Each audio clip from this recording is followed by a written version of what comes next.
नमस्कार, मेरा नाम है डॉक्टर पुरु धवन और आज इस वीडियो में हम बात करने वाले हैं हाथ की अकड़न के बारे में, जो कि लकवे के मरीज में अक्सर हमें देखने को मिलता है। इसे कैसे ख़त्म किया जाएगा, कैसे इसमें आराम लिया जाएगा, इसको हम सब कुछ डिस्कस करने वाले हैं इस वीडियो में। तो शुरुआत करते हैं सबसे पहले इस अकड़न को समझने से कि अकड़न आ ही क्यों रही है, क्योंकि अगर हमें अकड़न के कारण के बारे में पता लग जाएगा तो शायद हम इसका ट्रीटमेंट और अच्छी तरीके से कर पाते हैं और आपके लिए भी समझना आसान हो जाएगा। तो ये अकड़न इसलिए आती है क्योंकि जब ब्रेन के अंदर कभी क्लॉट आता है या नस फटती है तो ब्रेन का वो हिस्सा जो हमारे हाथ पैर को कंट्रोल करता था वो ख़राब हो जाता है। तो ब्रेन से जो सिग्नल जाते हैं हमारी मांसपेशियों को वो नहीं जा पाते। जब हमारे ब्रेन से सिग्नल नहीं जा पा रहा, उसे कोई सिग्नल नहीं मिल रहा, तो हमारी मांसपेशियों में मूवमेंट बंद हो जाती है, वो ना खुल पाती है ना बंद हो पाती है, जिसकी वजह से हमें हाथ और पैर में एक अकड़न महसूस होती है। अगर थोड़ा बहुत करंट जाता है, थोड़ा बहुत हमारा ब्रेन काम कर रहा होता है, तो हम क्या देखते हैं कि कुछ मांसपेशियाँ काम कर रही हैं, कुछ मांसपेशियाँ काम नहीं कर पा रही। तो हाथ तो हिलता है थोड़ा बहुत, बट पूरा नहीं हिल पाता क्योंकि सारी मांसपेशियाँ कंट्रोल नहीं हो पा रही हमारे ब्रेन की वजह से, जिससे हाथ पैर में हमें अकड़न महसूस होती है। अगर हम इस अकड़न को ख़त्म करना चाहते हैं तो हमें ब्रेन से ही शुरुआत करनी पड़ती है कि ब्रेन दोबारा से अपना जो कंट्रोल है मांसपेशियों पे वो दोबारा से लेना शुरू करें। क्योंकि अगर हम सिर्फ मांसपेशियों को ढीला कर लेते हैं, मान लो मैंने तेल लगाया, सिकाई करी, तो मेरी मांसपेशियाँ कुछ टाइम के लिए ढीली हो जाती हैं, या मैं एक्सरसाइज करता हूँ, कुछ स्ट्रेचिंग करता हूँ तो भी मेरी मांसपेशियाँ ढीली हो जाती हैं। मगर जैसे ही हम इसको हटाते हैं, थोड़ी देर के बाद, आधे घंटे बाद, 1 घंटे बाद दोबारा से वही अकड़न, वही भारीपन दोबारा से आना शुरू हो जाता है, क्योंकि ब्रेन इसे कंट्रोल नहीं कर रहा हर टाइम। आपको चाहिए कि ब्रेन आपका इसे कंट्रोल करे, ज़्यादा मांसपेशियों को कंट्रोल करे, तो आपको ब्रेन से ही शुरुआत करनी पड़ेगी। ब्रेन में जो क्लॉट आया था, नस फटी थी, तो ब्रेन के हिस्से को नुकसान पहुंचा था। अगर किसी तरह से इस नुकसान की हम भरपाई कर सकें और दोबारा से कनेक्शन ब्रेन का और मांसपेशियों का बना सकें, तो हमारी मांसपेशियों में काम करने की क्षमता वापस आ जाती है। पहले मैं चाहता हूं कि आप एक वीडियो देखें, उसके बाद हम दोबारा आपसे मिलेंगे। नमस्कार, मेरा नाम है डॉक्टर पुरु धवन और आज हमारे साथ एक पैरालिसिस के पेशेंट हैं जिनका नाम है हेमेंद्र।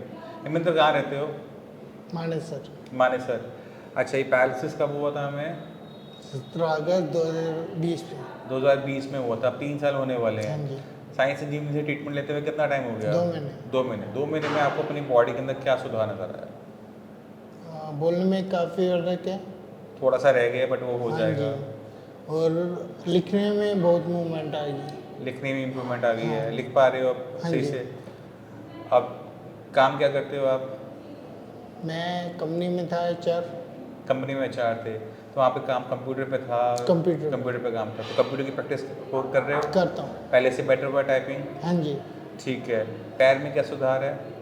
पैर में वॉक होती है लेकिन रन नहीं होता। वॉकिंग शुरू हो गई है। हाँ जी। और 2 महीने पहले क्या कंडीशन थी? 2 महीने पहले किसी का सहारा लेके चलता था मैं। 2 महीने पहले सहारा लेना पड़ता था, अब बिल्कुल सहारा नहीं लेना नहीं। पड़ता है, अपने आप चल लेते हो आराम से। हाथ में कोई वीकनेस तो हाथों पर करो, सबको दिखाओ, हाथ वीकनेस बंद करो, एक बार चल के दिखाओ। तो बाकी जो पेशेंट हैं पैरालिसिस के, जो जूझ रहे हैं आपकी तरह, उनको क्या एडवाइस करोगे? मेन यही है, हक दवाई लो, यहाँ से इम्प्रूवमेंट होगा। हेमेंद्र जी ने 2022 में सितंबर में भी कांटेक्ट किया था, मगर ये यहाँ पर आकर मिल के चले गए, मेडिसिन लेके नहीं गए थे। इनके माइंड में बहुत सारे डाउट रह गए होंगे उस टाइम में शायद, है ना? बट अब जब 2 महीने बाद, 2 महीने का ट्रीटमेंट आपने अब शुरू किया 2023 में, फरवरी एंड मार्च में, अब पता लगा मेडिसिन में कितना दम है, कितना भटकने के बाद? काफ़ी दम है ना? ठीक है। तो जितने भी पैरालिसिस के पेशेंट हैं उनको समझने की ज़रूरत है कि ब्रेन के अंदर जब क्लॉट आता है या नस फटती है तो ब्रेन का एक हिस्सा मर जाता है। अक्सर डॉक्टर्स बोलते हैं कि ये ठीक नहीं होगा, और वो बात सही भी है कि हम मरे को ज़िंदा नहीं कर सकते, बट जो हिस्सा मरा है उसका काम हमें बाकी हिस्सों को डिवाइड करना होता है। अब 2 महीने में अगर पेशेंट दोबारा से अपने सहारे चलने लायक, बोलने लायक, लिखने लायक हो गया, तो ये खुद में एक अच्छा इम्प्रूवमेंट होती है। तो हमें इन इम्प्रूवमेंट्स को, छोटी छोटी इम्प्रूवमेंट्स को किसी भी कीमत में नहीं छोड़ना चाहिए। जहाँ तक आज की डेट में हम बात करें तो हेमेंद्र जी अगले 1-2 महीने में काम पे दोबारा जाने लायक हो जाएंगे, और वही हमारा काम है, उसी, है ना? मेन क्या था, 2 महीने पहले किसी की सहारे की ज़रूरत थी। अब अकेला चलता हूँ, बस से आता हूँ, ठीक है, और इवन गाड़ी भी चलाता हूँ। गाड़ी भी चला रहे हो? हाँ जी। Two wheeler, four wheeler? 4 wheeler four wheeler चला रहे हो, ऑटोमेटिक मैनुअल? मैनुअल। मैनुअल। थोड़ा ध्यान रखना हाँ हाँ, ब्रेकिंग का, कोई है ना, ये ना हो किसी को आप चोट पहुंचा दो। इवन पहले तो बैक ही करता था, अब तो 150-200 किलोमीटर चला लेता हूँ। बढ़िया, बहुत बढ़िया है। ऐसे अच्छा लगता है जब ऐसे पेशेंट आते हैं, इतनी अच्छी इम्प्रूवमेंट बताते हैं, तो खुद को लगता है कि हम कुछ अच्छा काम कर रहे हैं।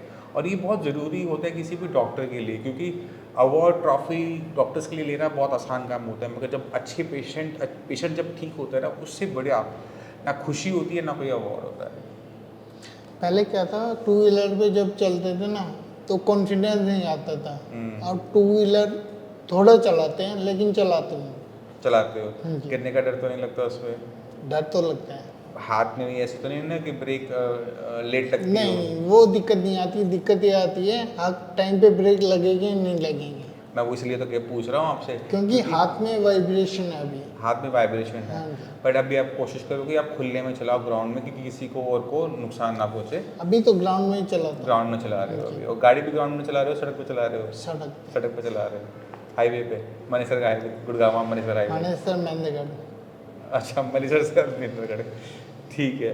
चलो, हमारी पूरी और इवन इसमें डे भी नाइट भी, डे नाइट भी, चलो क्या? ये तो अच्छी बात है, बहुत अच्छी क्योंकि यहाँ improvement से है। 6 बजे निकलते हैं और घर पहुँचते हैं 8-9 बजे तो आप अभी तो काम कर नहीं रहे, आप कह रहे थे अभी, तो घर तो जाता हूँ।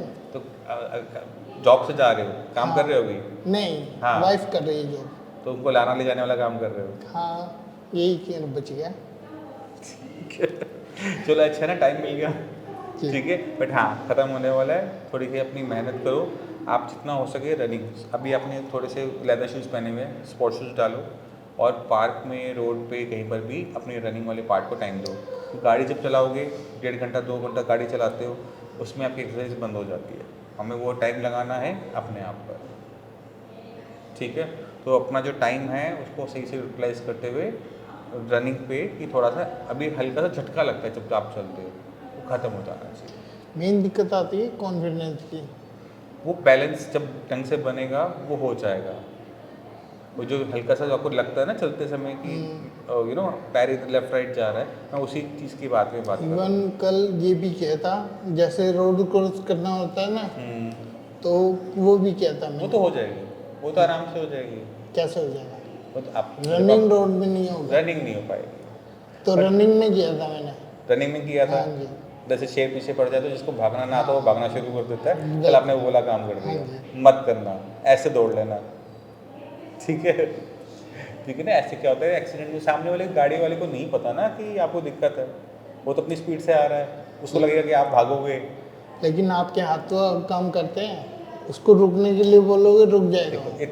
इतना डॉक्टर कभी भी नहीं बोलेगा कि अपने लाइफ को रिस्क हाँ, में लोग डालो। नहीं बोलेगा, सही बात है। आप बात को समझो, आप जो कर रहे हो अच्छी इंप्रूवमेंट है, थोड़ा सा वेट कर लो, फिर सब कुछ करना ही करना है। आप दौड़ो, दौड़ने के लिए मना नहीं है, बट ग्राउंड में दौड़ो कि चोट लगने की संभावना ना हो। गाड़ी के सामने दौड़ने का कोई मतलब नहीं बनता है। नहीं, दौड़ने में एक दिक्कत आती है, जैसे ग्राउंड में दौड़ते हैं ना, तब ऐसा लगता है गिर जाएंगे अभी। अब कल जब सड़क पर दौड़े तब लगा, तब तो क्रॉस ही किया था। तब डर था वो डर तो था, गिरने का। गिरने का नहीं, मरने का। हाँ, तो वहाँ पर क्या हुआ कि जब आप चल रहे हो ना, तो अपने लेग पे फोकस कर रहे हो कि मैं कैसे चल रहा हूँ। जब आप गाड़ी के सामने दौड़े तब आपको ये नहीं था, आपको बस ये था कि आपको सड़क पार करनी है। तो दोनों चीज़ों में फ़र्क आ गया। नहीं, इससे डर खत्म उसमें हो कोऑर्डिनेशन का फर्क आता है। ये साइड है, आ रही है गाड़ियाँ, ये जा रही हैं, हाँ, आप कैसे क्रॉस करोगे? माइंड में फोकस खत्म हो गया ना। आपने फोकस अपने पैर से हटा के गाड़ी पे लगाया कि गाड़ी इधर से आ रही है, ये गाड़ी इधर से आ रही है, मुझे इतनी स्पीड पकड़नी है, तो मैं ये रोड इस तरह से क्रॉस कर लूँगा। तो वहाँ पर हमारा फोकस बदल गया। इस वजह से उस टाइम में हमें डर गिरने का नहीं लगा, डर हमें लगा गाड़ी का, कि गाड़ी लग ना जाए। ठीक है, तो वही है कि आपको अपना ये अपने माइंड से अब निकालना पड़ेगा कि मैं गिर जाऊँगा। नहीं गिरोगे तो कहाँ से गिरोगे? जितने खड़े हो उसी से गिरोगे ना, 3-4 फुट से, चोट नहीं आ सकती। ठीक है ना। तो इस चीज़ का थोड़ा सा ध्यान रखो। बाकी अभी 2 महीने हुए हैं, उम्मीद करते हैं अगले 2 महीने के अंदर हम आपका ट्रीटमेंट भी बंद कर दें। तो आपने यहाँ पे देखा कि पेशेंट की काम करने की क्षमता वापस आई, क्योंकि ब्रेन के अंदर जो नुकसान हुआ था उसकी भरपाई की गई। अब ये भरपाई कैसे होती है उसको समझने की कोशिश करते हैं। ये भरपाई करने के लिए हमें चाहिए होता है वो है न्यूरोप्लास्टिसिटी। न्यूरोप्लास्टिसिटी एक ऐसा मैकेनिज्म है, जैसे अगर आपके शरीर में कहीं कट लग जाए, हड्डी टूट जाए, तो कुछ दिनों के बाद वो घाव अपने आप भर जाता है, हड्डी अपने आप जुड़ जाती है।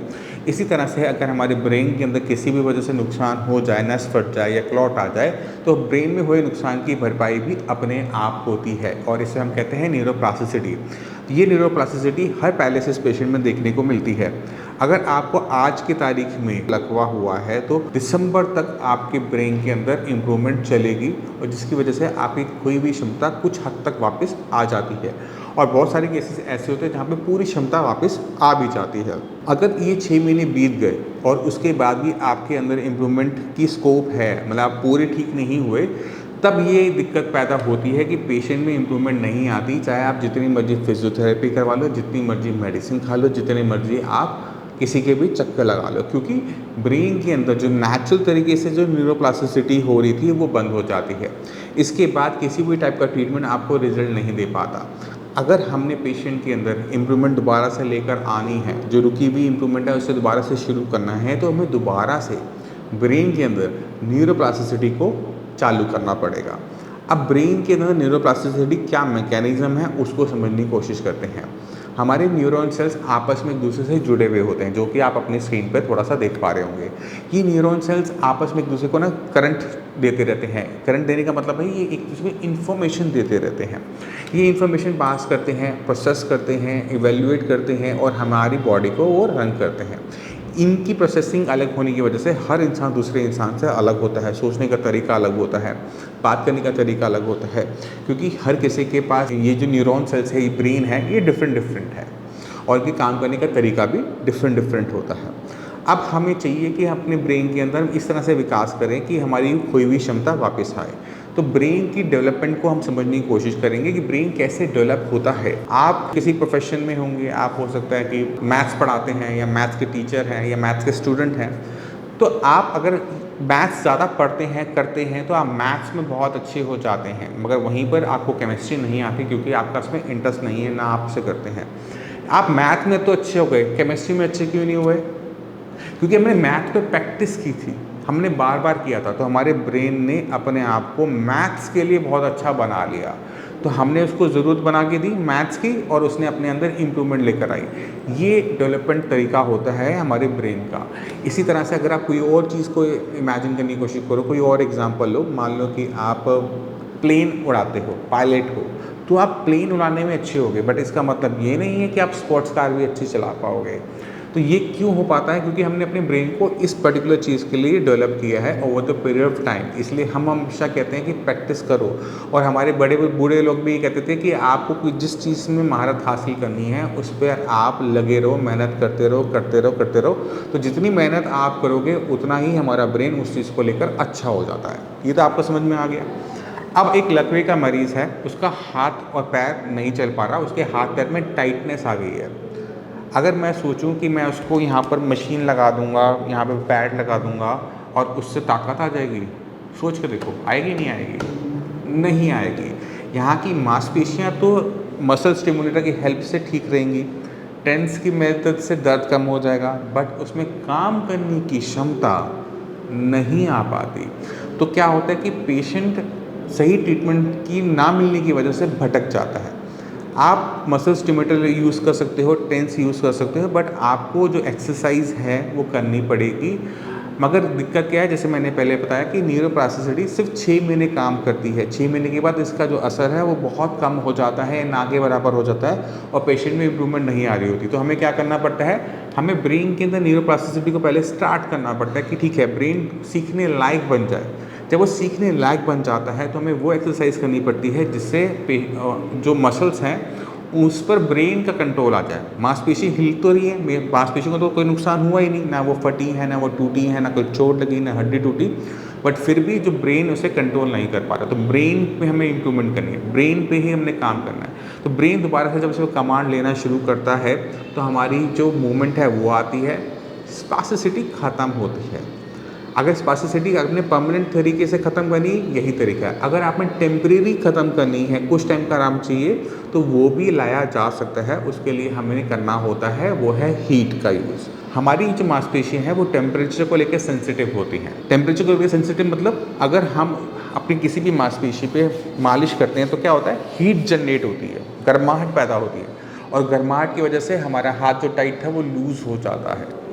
इसी तरह से अगर हम कोई हीटिंग पैड का यूज़ करते हैं या फिर हम फिजियोथेरेपी करवाने जाते हैं तो वहाँ पर भी अल्ट्रासोनिक हीट दी जाती है। तो अगर हम हीट अप्लाई कर रहे हैं तो मांसपेशियाँ रिलैक्स कर जाएंगी, मगर वो परमानेंट नहीं होती। जैसे ही आप घर पहुँचेंगे दोबारा से टाइटनेस वैसे की वैसी वापस आ जाती है।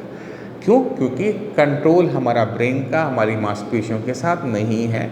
हमने सिर्फ हीट अप्लाई की थी तो हमें दिखता है कि हमारा हाथ जो पहले सीधा नहीं हो पा रहा था वो हो पा रहा है, बट हम उसे लंबा बना ही नहीं रख सकते। आप ये नहीं कर सकते कि पूरा दिन 24 घंटे आपका हाथ में जो स्पास्टिसिटी है वो ना आए, क्योंकि हमने टेम्परेरी सोल्यूशन निकाला था। तो हम क्या कहते हैं कि आप टेम्परेरी सोल्यूशन को साथ रखो और परमानेंट सोल्यूशन को भी साथ में काम करते रहो, क्योंकि जब हम चाहते हैं कि स्पास्टिसिटी ख़त्म हो तो हमें इसमें कॉन्टीन्यूसली काम करते रहना पड़ेगा। ये प्रोसेस स्लो है, क्योंकि मालिश करने पे हीट करने में 5-10 मिनट में तो आराम मिल जाएगा, मगर जब हमें परमानेंट चाहिए होता है तो हमें इसमें कॉन्टीन्यूसली काम करते रहना पड़ता है। जब हम परमानेंट सोल्यूशन दे रहे हैं, मांसपेशियों को ब्रेन में इम्प्रूवमेंट कर रहे हैं, तो फिर हमें आगे चलकर मांसपेशियों को गर्म करने का कोई लॉजिक रह नहीं जाता, वो हमेशा आराम से सॉफ्ट रहेंगी। तो मैं उम्मीद करता हूँ इस वीडियो से आप समझ गए कि पैरालिसिस पेशेंट में अकड़न क्यों आती है, किस वजह से आती है, और उसे किस तरह से परमानेंट तरीके से और टेम्परेरी तरीके से आराम दिया जा सकता है। अब हम चलते हैं एक्सरसाइज के ऊपर कि कौन सी एक्सरसाइज आम की करने पर मांसपेशियों में अकड़न कम होगी और कौन सी प्रैक्टिस करने से हमारा ब्रेन के अंदर इम्प्रूवमेंट होगी। दोनों ही बातें सेम हैं। जब हम ब्रेन के लिए काम कर रहे हैं तो एक्सरसाइज बदल जाती हैं, और जब हम मांसपेशियों के लिए काम करते हैं तो एक्सरसाइज बदल जाती है। हमारा ब्रेन जो है उसको हमने कंट्रोल किस चीज़ का देना है, मांसपेशियों का देना है। हमने क्या कंट्रोल देना है कि हमारा जो हाथ है, पैर है, वो प्रॉपर तरीके से हिले। तो आपको अपने जॉइंट्स को समझना पड़ता है, क्योंकि हमने प्रैक्टिस इन्हीं मांसपेशियों को हिलाने की करनी है और उसमें जॉइंट्स हेल्प करेंगे। तो हमारा ये शोल्डर जो जॉइंट है ये 360 घूम सकता है। आप कुछ घुमा के देखो दूसरा अपना हाथ, ये 360 घूम सकता है, क्योंकि ये बॉल एंड सॉकेट जॉइंट होता है। एक सॉकेट होता है हमारे कंधे के अंदर जो कि आप स्क्रीन पे देख पा रहे हैं, और ये जो हमारी हाथ की हड्डी होती है ये सॉकेट की तरह, बॉल की तरह इसमें फिक्स होता है। तो ये हम इसको 360 घुमा पाते हैं। तो अगर मुझे अपने हाथ की ये एक्सरसाइज करनी है कि मैं अपना हाथ को 360 डिग्री पे घुमा पाऊँ, तो मैं कौन सी एक्सरसाइज करूँगा? 360 पे घुमाने की। तो उसमें हेल्प करता है शोल्डर व्हील जो आपकी स्क्रीन पर है। आप इसकी हेल्प से रोटेशन कर सकते हो। अगर आपके पास शोल्डर व्हील ना हो तो आप दीवार के साथ खड़े होकर अपने हाथ को दीवार पर लगाते हुए इस तरह से घुमाने की कोशिश करो। ये आसान नहीं होगा, जितना आसान मेरे लिए है आपके लिए नहीं होगा, पर अगर हम प्रैक्टिस करेंगे तो ये आ जाएगा। दूसरा हमारा जो जॉइंट है वो है हमारा एल्बो जॉइंट, जो कि हिंज जॉइंट होता है। ये सिर्फ इतना ही मूवमेंट कर सकता है, इससे ज़्यादा मूवमेंट कर ही नहीं सकता। अगर मैं चाहूँ कि अपने हाथ को पीछे की तरफ ले जाऊँ, ये जाता नहीं है। तो हमने क्या करना है, यही मूवमेंट इसकी करनी है। तो आप क्या करेंगे, कुर्सी मेज पे बैठेंगे, अपने हाथ को सीधा रखेंगे और ये मूवमेंट करने की कोशिश करेंगे। अब आपका हाथ अपने कंधे को नहीं छू पाएगा, तो आप क्या करेंगे, इतना उठ रहा है तो दूसरे हाथ का सहारा लेंगे, बट आप ध्यान रखेंगे आपकी जो मांसपेशियाँ हैं वो यहाँ से जोर लगा रही हो। ये आपको जब जोर लगाते हो तो मांसपेशियाँ टाइट हो जाती है, तो आपको महसूस होना चाहिए कि आपकी मांसपेशियाँ टाइट हैं। अगर आपने हाथ को ढीला छोड़ रखा है, कोई दूसरा ऐसे ऐसे कर रहा है, इसका कोई फ़ायदा नहीं होने वाला, क्योंकि आपने अंदर से कोशिश अपनी मांसपेशियों को चलाने की नहीं की।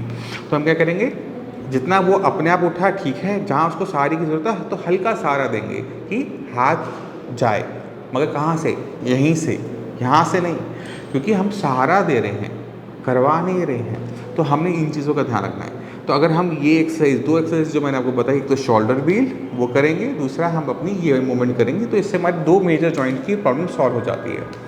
अब आते हैं फिंगर्स के ऊपर।